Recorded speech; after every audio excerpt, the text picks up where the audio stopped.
This program is brought to you in part by the Eugenie and Joseph Jones Family Foundation, a local foundation proud to support education, the arts, and culture in the greater New Orleans area.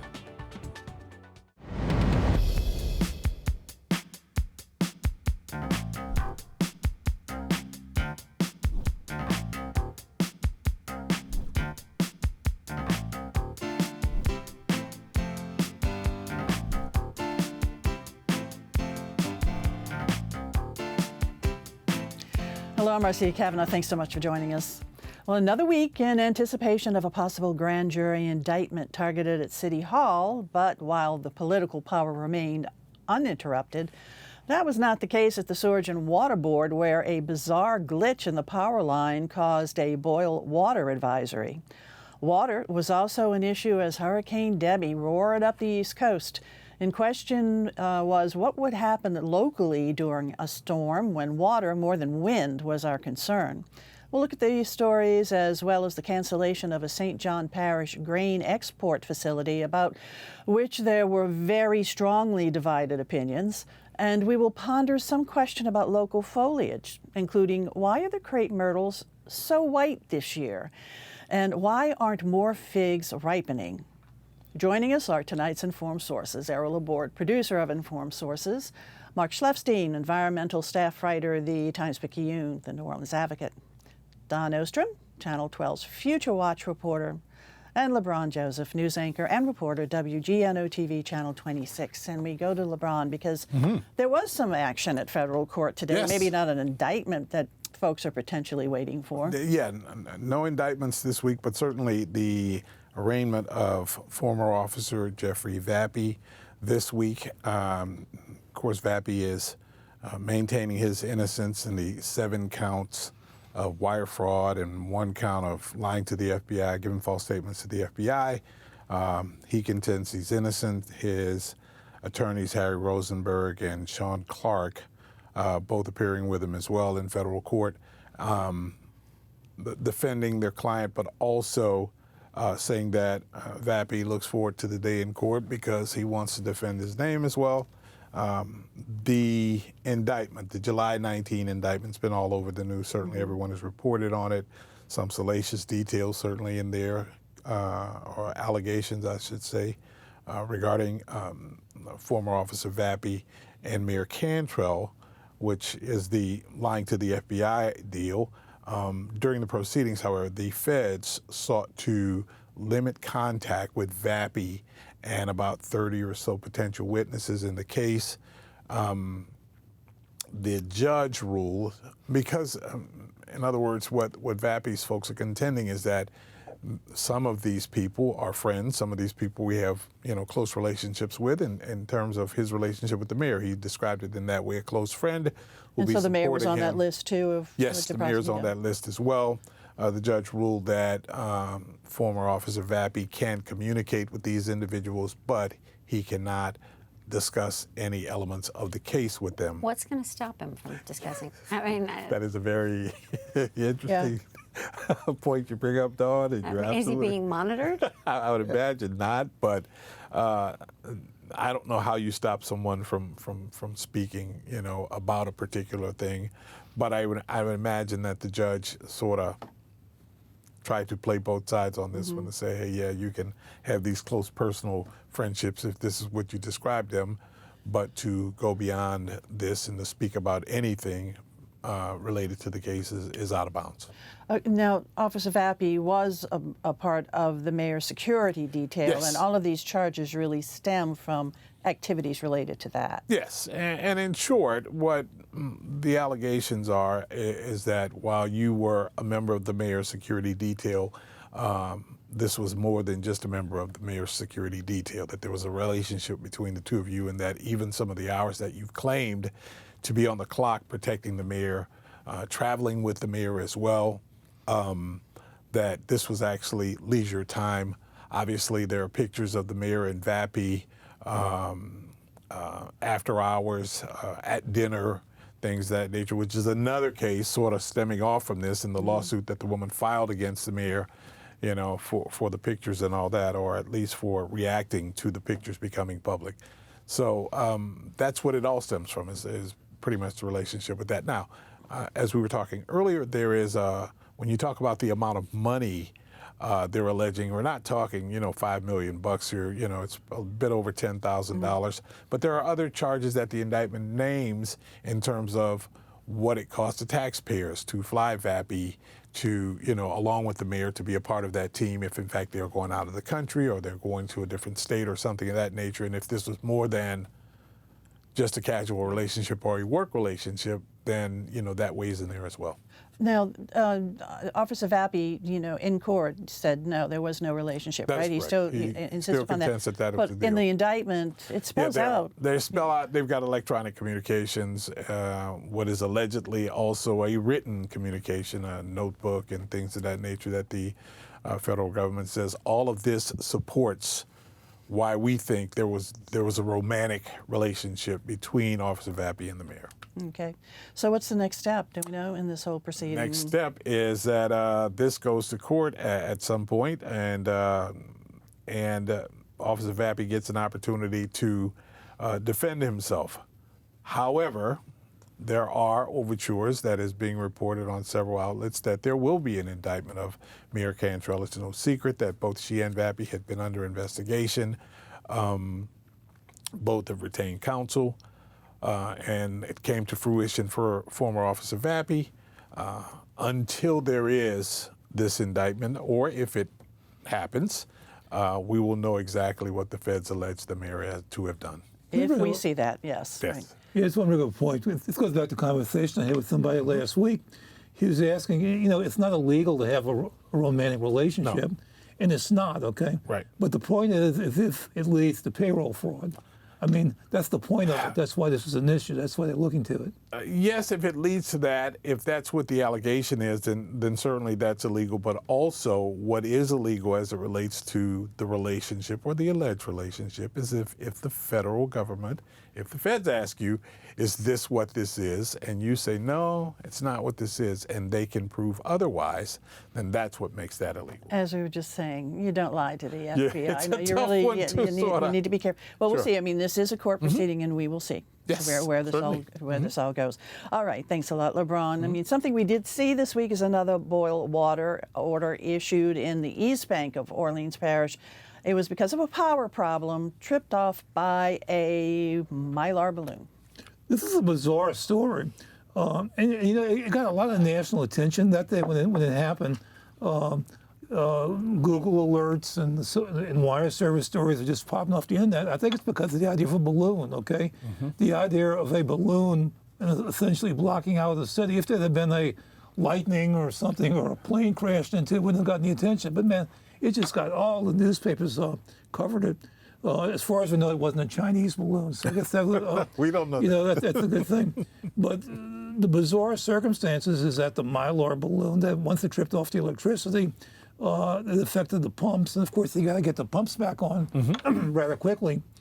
And all that might have happened. It might have just been a normal mishap, except one of the employees who was working on it got injured and apparently seriously. And then, so they couldn't turn the pumps back on. So that led to a boil water advisory. And there hadn't been a citywide boil water advisory in like a few years.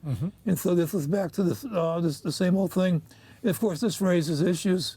First of all, no one, I guess somebody knows, but I haven't heard where the mylar balloon came from. I mean, there are a couple of theories. It's not the first time we've had issues with power and mylar, and the council banned the use of mylar in the cannons, confetti cannons during Mardi Gras. So we had that happen one year where it shoots up the mylar and it's the metallic balloons, and it blew out something uptown and knocked the power out for that neighborhood.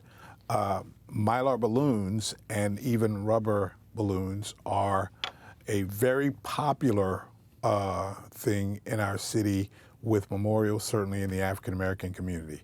There's no doubt, and we're all familiar with what the murder rate is in our city, and we've had significant hundreds of kids getting killed, right, and a lot of very young people. They've become, balloon releases have become as popular as brass bands, believe it or not, that it's done almost weekly. And most folks that you talk to would that kind of know that these families and all are buying balloons and doing these releases.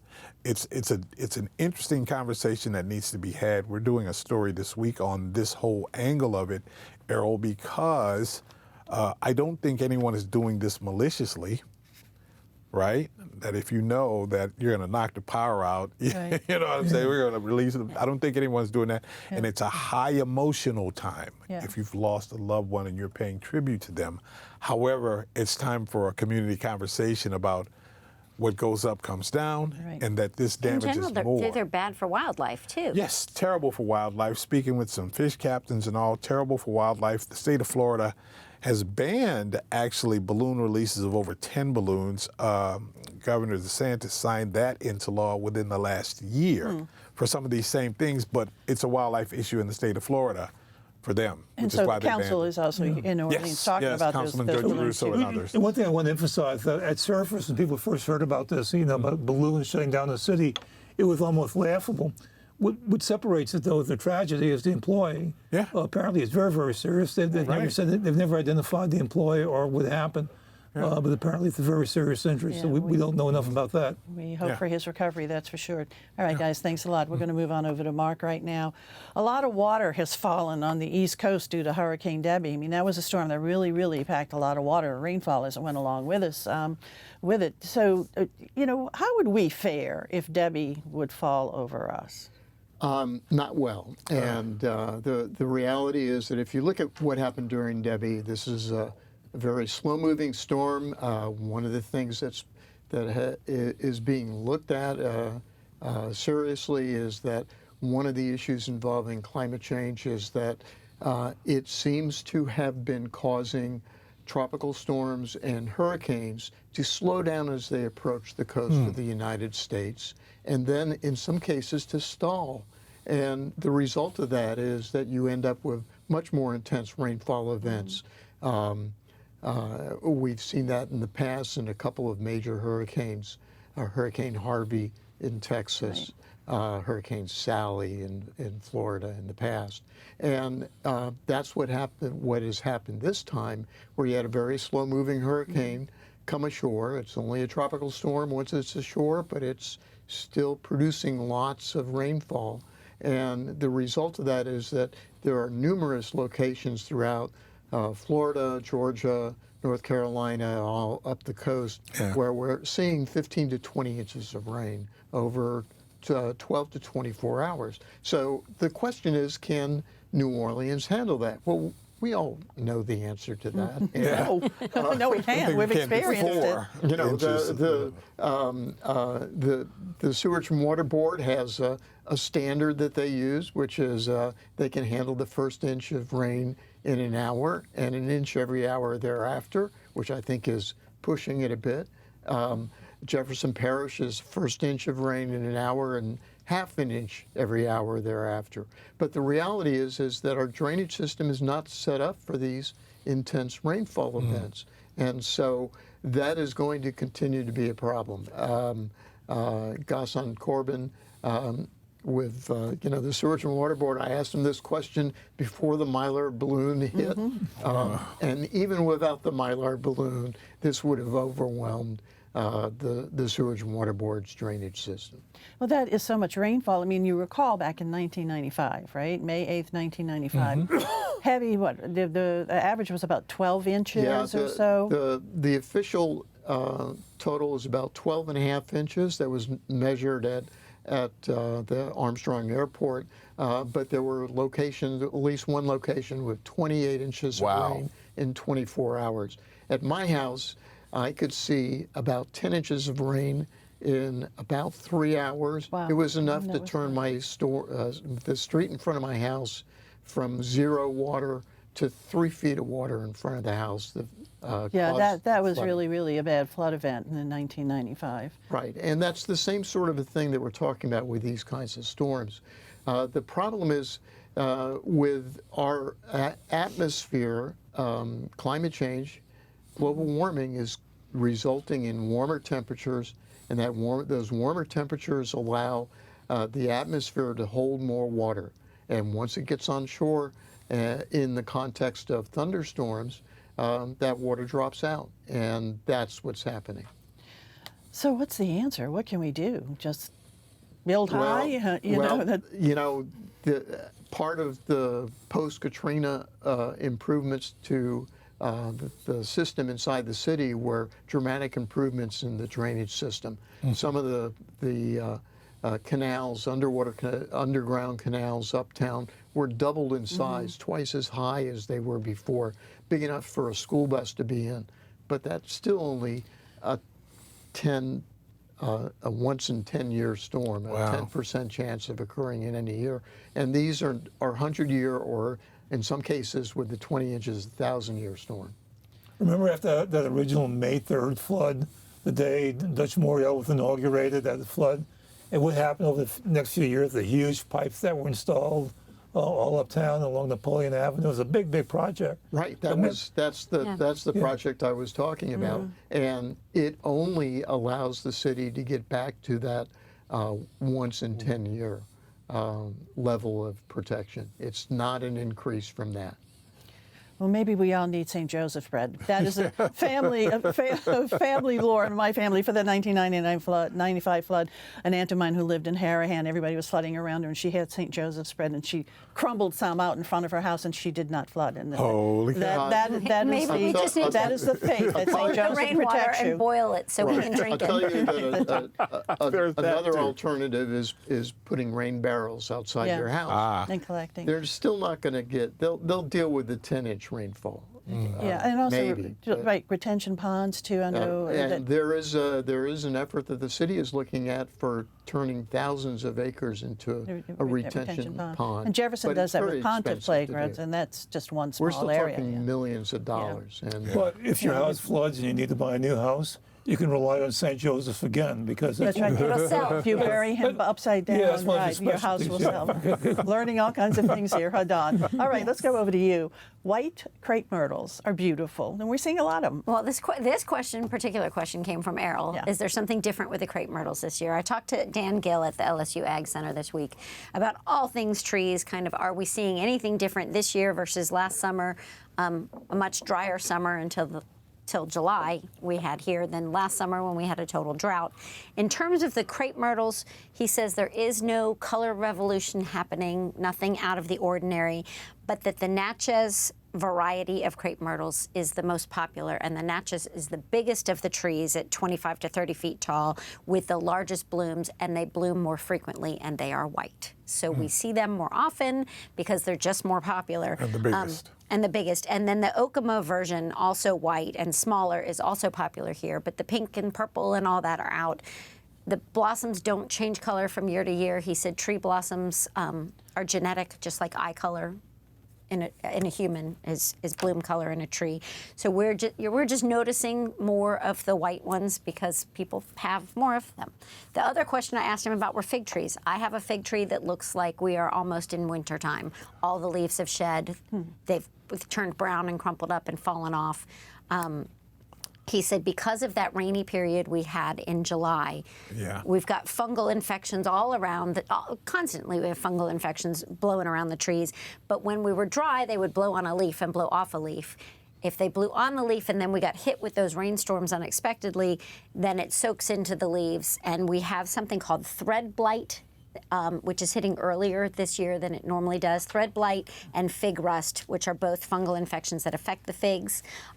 It is alarming to see. It is not good for a tree to lose all of its leaves unexpectedly early because they rely on the leaves to absorb the sunlight and get their nutrients. But he expects that the fig trees will send out more shoots. They will take care of themselves. The one thing he did say, if your tree has experienced this, to rake up the leaves and dispose of them because the leaves that remain on the ground have that fungal infection in them and can go ahead and reinfect the tree. So clean up your leaves, bag them up, and get rid of them. Another question people have asked about, this is Dawn's segment to answer everybody's questions apparently, is citrus. Are they ripening early? My Satsuma was full of fruit seemingly early this year. He says it's not early. Just stand by. It won't ripen until as early as October, but usually around November. Mark said before the show, his orange tree is more full than it was. My satsuma tree is more full than last year, so maybe last year's dry summer did something good for our fruit trees, hard to tell.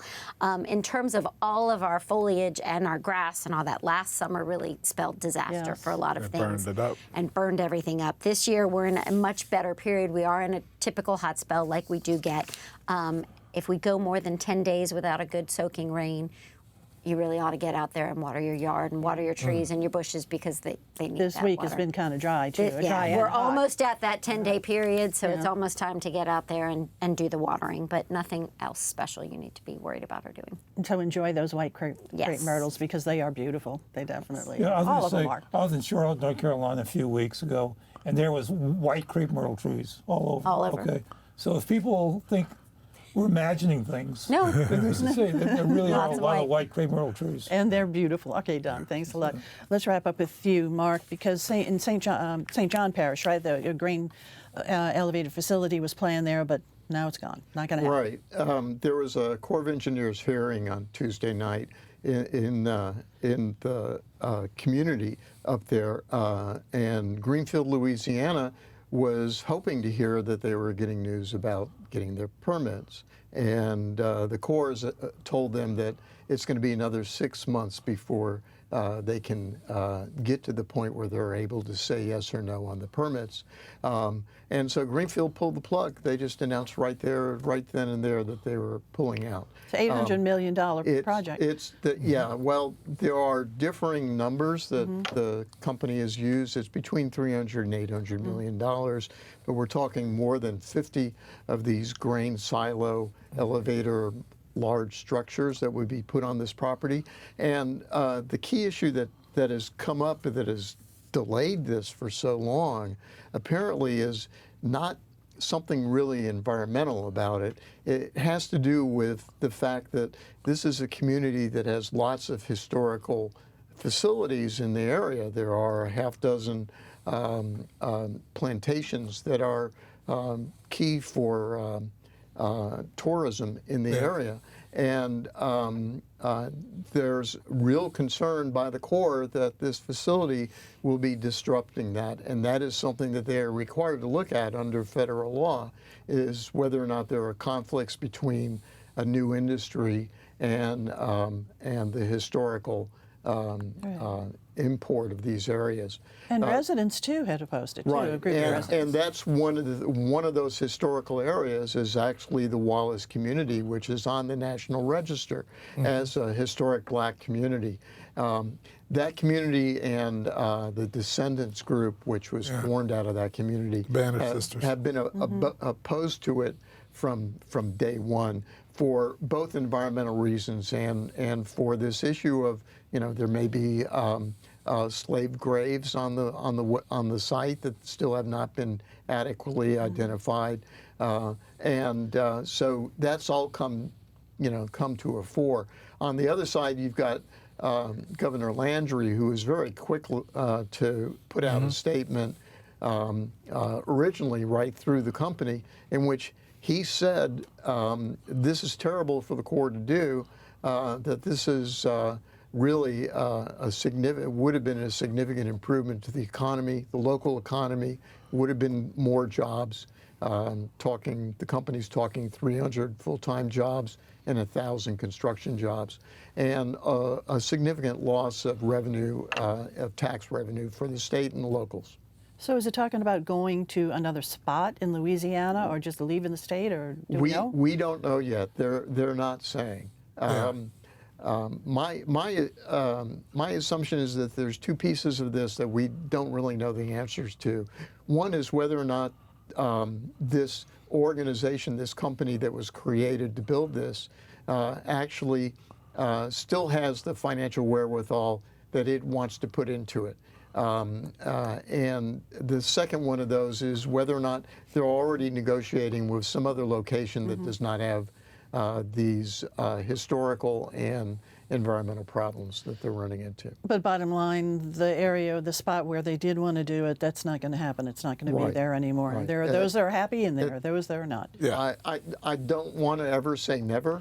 It could very well be that there Yeah. some new negotiations pop up in the next couple of months where the Corps has told them that they've got to actually officially request the permit to be withdrawn before the thing ends. Okay. All right, Mark. Thanks a lot. Time for other stories. E, over to you. Well, last week we mentioned the possibility of the proposed train between New Orleans and Mobile that was coming close. Well, it reached the objective this past week that the Mobile government or the Alabama side approved at their end of paying for it. So it's going to happen now. It'll be New Orleans to Mobile twice daily each way. One point I want to make is that, from our end, we think of it in terms of the Gulf Coast. You read the Mobile press, and one thing they point out is that there's a big Airbus facility there. And there's a lot of jobs being created, a lot of construction, a lot of opportunities for people to live on the Gulf Coast and go back and forth to the Airbus facility too. So that's going to be a. And when will it start? Do you know? What? When will it start? Has a start date been announced? Yeah. Well, all of the train stops already stand except for Mobile. But will it begin though? When They is don't know this- for sure, but it's going to be Okay. sometime in All right. 2025. All right, great. Okay, Mark, over to you. Back on water, we need to start looking at the potential that the Mississippi River is falling again. And it could very well be a return to problems with saltwater intrusion in a month to 2 months from now. Wow. All right. I'm just going to be Pollyanna here today and say the Saints are playing tomorrow. And that the first sign of fall with the start of football is here, and maybe we can get over the record high temperatures and worries about salt domes and that sort of thing. All right. Or salt intrusion. We'll see. Maybe we'll have a great season too. But We're hoping so. Prayers for Ed Daniels, Yes. longest serving sports anchor and sports director from our station, WGNO. Dawn, you worked in that news from before.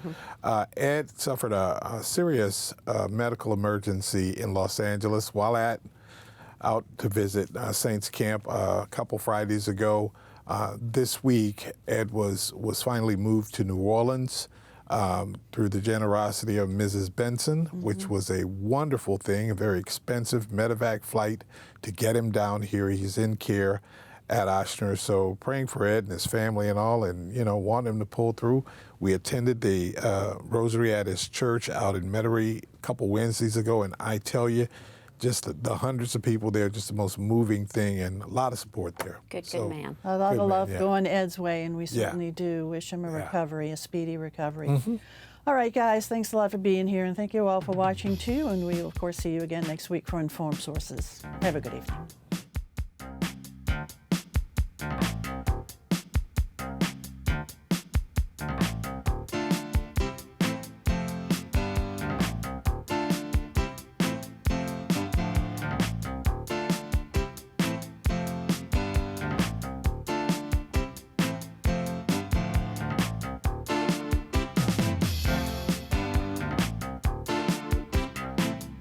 This program is brought to you in part by the Eugenie and Joseph Jones Family Foundation, a local foundation proud to support education, the arts, and culture in the greater New Orleans area.